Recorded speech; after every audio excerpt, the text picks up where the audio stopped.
And Baron Moylan has said Brussels is behaving like the worst sort of neighbor in its dealings with both Bern and London, while accusing it of sucking up to both Russia and China. Baron Moylan made his feelings plain after Switzerland pulled the plug on the deal, which would have bound Switzerland more closely to EU rules and regulations, last month. He tweeted, "A read through the EU's demands shows that these talks have little to do with trade and everything to do with dominating a smaller neighbor." He subsequently told Express.co.uk, "First of all, I have a view on free trade agreements, generally, nothing to do with the European Union, anywhere in the world. They are nearly always about power and getting small countries to do what the big countries want them to do. They're not really about trade. I'm highly suspicious of free trade agreements. They're always about imposing your labor standards, your environmental status, and so on smaller countries." Baron Moylan added, "That tweet was certainly true, because it's not trade that they're really discussing, it's freedom of movement and welfare payments and things like that. That's what it was about when you break it down. But I think there is a specific point to the EU, which is why is it they have such bad relations with their democratic neighbors and spend their time sucking up to Turkey and Russia. They are turning against Russia now, admittedly, a little bit. But the way you get European Union people talking about Britain is almost as if we're worse than Russia.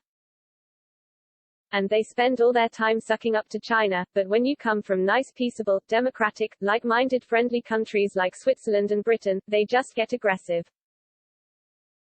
With tensions simmering over the controversial Northern Ireland Protocol, which critics claim amounts to a border down the Irish Sea, as well as ongoing access to UK waters for EU vessels, Baron Moylan, the former chairman of the London Legacy Development Corporation, said it was now time to play hardball. He explained, "I think we have to be willing to turn our back on them. They certainly don't see themselves as a friend of Boris and Brexit.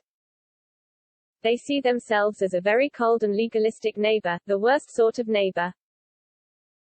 The sort of person who would report you to the local authority if you made a little bit too much noise in a party in your garden and say, 'We're in the right in reporting you because you went above a certain level of decibels.'" Explaining the decision on May 26, a statement issued by the Swiss government said, "The Federal Council today took the decision not to sign the agreement, and communicated this decision to the EU. This brings the negotiations on the draft of the Swiss-EU Institutional Trade Agreement (INSTA) to a close." The European Commission, led by President Ursula von der Leyen, commented, "Without this agreement, this modernization of our relationship will not be possible and our bilateral agreements will inevitably age."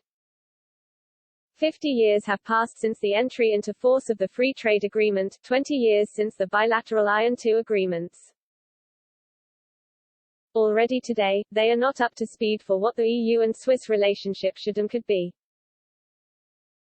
This is why, back in 2019, the EU insisted that this agreement was so essential for the conclusion of possible future agreements regarding Swiss further participation to the single market, and also an essential element for deciding upon further progress towards mutually beneficial market access.